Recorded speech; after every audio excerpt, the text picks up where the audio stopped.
Hi, my name is Ahmed. I come from the glorious country of Iraq, and I'm a born Muslim. My problem is that I practiced Islam when I was... Brother, first we request questions from the non-Muslims. Once all the questions from non-Muslims are over, inshallah, we'll give you a chance. Yeah, but I'm telling you my problem only. Okay. But you said you're Ahmed and you're a born Muslim. I am born Muslim. But now are you a Muslim or not? I'm agnostic. Oh, so now you have left the religion of Islam. Yeah, I'm confused. Okay, fine. If you have left the religion of Islam, you can ask the question, brother. Okay.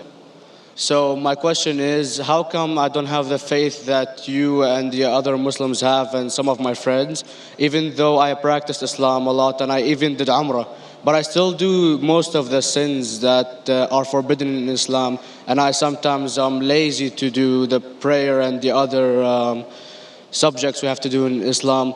I have read many books and about other religions and conspiracy theories and documentaries and such. I even have seen your own videos on YouTube, and there are many questions that go around my head about Allah and the Messenger and Muslims in general. And basically the most important question is, you said in one of your debates or questions that Allah is the creator and He's uncreated. But I have realized, how can the uncreated exist? And if He exists, how can we notice Him? How can we see Him or hear Him or feel Him or know of His existence if He's uncreated in our own dimension or so? That's one of the questions. Brother Ahmed said that he is a born Muslim. He comes from Iraq. He read the Quran, he read the books, but he commits many sins. He believes maybe sometimes he's agnostic and he's lazy for praying. Brother, before I answer your main question, if you do sins and if you're lazy for praying, that does not make you a non-Muslim. As long as you believe that praying is fard, sometimes you miss, it's a sin. It's a major sin that you sometimes don't pray, but that doesn't make you a non-Muslim. If you say praying is not required, then you're doing kufr. But if sometimes you do sin, sometimes minor sin, sometimes major sin, it is haram, it's forbidden, but that does not throw you outside the fold of Islam. There are sometimes waswasa of the shaitan asking you, you're a Muslim, but this is wrong in Islam, this is wrong. And it does deviate the person's mind. At that time, maybe your iman may be low. But these things should not make you consider that you're non-Muslim. Regarding a question that I mentioned in my speech, and you're right, that Almighty God is the creator, but He Himself is uncreated. You ask the question, how can the uncreated, how can we see the uncreated? And how it's possible. Allah subhanahu wa ta'ala is Khaliq, is the creator. And by definition, He's uncreated. Because normally people say that when they try and prove in logic that everything has a creator, who created this table, the carpenter, from where he got, from the tree, who created the tree, so it goes back to Allah. So when many of the people try to convince an atheist, they try and say that everything has a creator, and then they get trapped when the atheist asks him who created Allah. So if you hear my tapes, I never go that way. I ask the atheist that how did you come to know about the universe? How did you come to know about the functioning of the stars, of the sun? And he says, and goes back, that the creator. So it's the vice versa. So if you know how to deal with logic, you don't trip over this problem with the atheist trap, the Muslims or the believers, by saying who created Allah. By definition, Allah is uncreated. And if you ask the question, who created Allah? If you have heard my tapes, I give the reply. That suppose a person comes and says that my brother John. Yeah, I know, I saw that, I heard that's funny, but I mean, how does he exist if he's uncreated? Not that is Allah. Yeah. That's the difference between you and Allah. How does he exist means he was existing. He doesn't have a beginning. You and I have a beginning, that's human being. So that is the difference between us and Allah. You can't say that Allah has to be like us. If Allah is like you and me, why should we worship Him?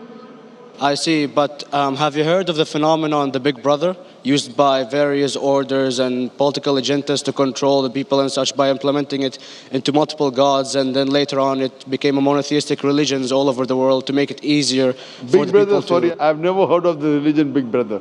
It's not a religion, it's like a theory, an idea, basically. For What does it say? Yes? What does this idea say? What does it say? Is that when you have a big brother, it's easier for you to live life. When you have someone watching you the whole time, understanding you the whole time, protecting you the whole time, being with you the whole time, and you can talk to him, although he never talks to you back, maybe in your dreams, due to your mind and such, it's easier for you to live. While a human who does not have a big brother and is not easily controlled into doing so and is having complete freedom is a danger for the major ruling powers and such. So what does this say? I don't understand. Big Brother may be the Big Brother, may not be the... So what does it have to do with Islam and God? What does it have to do? Because basically Allah is watching you the whole time. So you want to say that Allah is like a Big Brother? Indeed, you use him for your protection so you won't be scared. You know what I mean? See, this is the hypothesis. Hypothesis. If you have heard, how do I convince an atheist? If you have heard my answer, that you said that you're agnostic, you're atheist. Yeah. So first thing I do to an atheist is I congratulate him. What? I congratulate him. Have you heard my answer of atheist? Yeah, you congratulate them and stuff. But I haven't seen your debates with the atheist. I just saw your answers on some questions. Fine, so you haven't seen the answer of atheist. No, but I've seen your debate with David William Campbell. And that William Campbell is not an atheist. Yeah, yeah. Now when an atheist tells me he does not believe in God like your theory of Big Brother, Yeah. and if you believe in that theory, I will ask you, first thing I do to the atheist, I congratulate him. You know why? Yeah, because they think and they don't follow what their parent does and such stuff like that. No. I congratulate him because he is not doing blind belief. The other people are doing blind belief. He is a Christian because father is a Christian. He is a Hindu because father is a Hindu. Most of the Muslims are Muslim because father is a Muslim. He is thinking. He says there is no God. He has said the first part of the Islamic Shahada, La ilaha. The reason I congratulate him is because he has said the first part of the Islamic Shahada, Islamic Creed, La ilaha. The only thing I have to do is illallah, which I shall do inshallah. So if you have heard my answer, an atheist becomes an atheist because he believes in science, he believes in logic. Or I ask him that if an equipment is bought in front of him, which no one in the world has ever seen, and if the question is asked, that who will be the first person who will be able to tell you the mechanism of this new equipment? What is the answer? Of course, he's going to tell you the producer or the maker of this equipment. Creator, producer, maker. So when we ask him questions that how did this universe come into existence, he will talk about the Big Bang.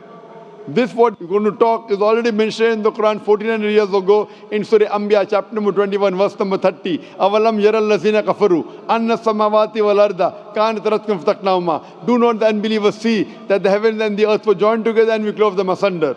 This what you came to know 50 years back is mentioned in the Quran 1400 years ago. Who could have mentioned that? Well, in various civilizations in like 2000 or 5000 BC before Islam came or Christianity itself, there was various civilizations that are good in astronomy and they know more about our solar system than we do now, sadly. Brother, your knowledge of science is little, not in-depth. I do agree. There are certain things which were known as hypotheses. For example, we came to know, we were proved that the earth was spherical in 1577. I know that in 6th century BC, there were Pythagoreans who believed that the earth was spherical. But the same Pythagoreans who believed the earth was spherical also believed that the earth was the center of the universe, which is wrong. You show me one civilization which believes 100% what the Quran has mentioned. I challenge you. What you say, so do you mean to say there was a person who said, okay, this civilization, out of 100 things, these 2 things are right. Out of 100 things, these 5 things are right. Out of this 100, and picked and chose. Who can do that? No one besides the Creator. Even if you know that there were 10 different civilizations, hundreds of civilizations, there is not a single civilization that you know in the past which knew 100% of science what we know today. So where is your logic? Where is your theory? I do know that certain things were hypotheses which were proved later on, but there is not a single civilization which knows everything what is mentioned in the Quran. So the answer goes back to the original question, who could have collected this in the Quran? Someone 1400 years back, could he do and say, okay, out of these 100 things, these 3 are right, out of these 100 things, these 2 are right, out of this are... It's not possible. Mathematically, it's not possible. Well, you never gave the idea of extraterrestrials or so. I mean, knowledge is power. And Brother, I'm asking you a simple question. We are not come here to have a debate. yeah. I'm asking you a question. Point out a single civilization. You're asking something else. Yeah, We all are right. not here to discuss. You can come in the room and discuss. You ask a question, I'm giving you the answer. You gave about old civilization. I told you you're right. But out of 100 things, 98 they were wrong. So I'm asking you, who could have mentioned this in the Quran? You're talking something else now. Yeah, well, I'm asking a simple question, 2 plus 2 equals how much? You are saying, I'm telling you 3 multiplied by 3 is how much? I'm asking a name, you're telling that where do you live? I'm asking a simple question, name me a single civilization which has everything what was mentioned in the Quran. Do you know of any or not? Yes or no? Well, not everything, of course. Even not 10%. Why? Babylon knows of most of the planets and such. Planet is not the only thing mentioned in the Quran. There are 1,000 things mentioned in the Quran. To say what 1,000 things are mentioned in the Quran, 10% would be equal to 100 things. Did Babylonian civilization knew about 100 things mentioned in the Quran? No, because they You don't cannot. have the They IQ knew of that. 5 or 6 things. In percentage wise, very small. So Of course. who can be the author of the Quran besides the creator to know what is right, what is wrong? Today science has established the hypothesis mentioned by Babylonian so many centuries back is today proven. So these were hypotheses in the past, which out of them many have been rejected, some have been accepted. So to collect all which is 100% correct has to be from the creator and no one else. Hope that answers the question. Yeah.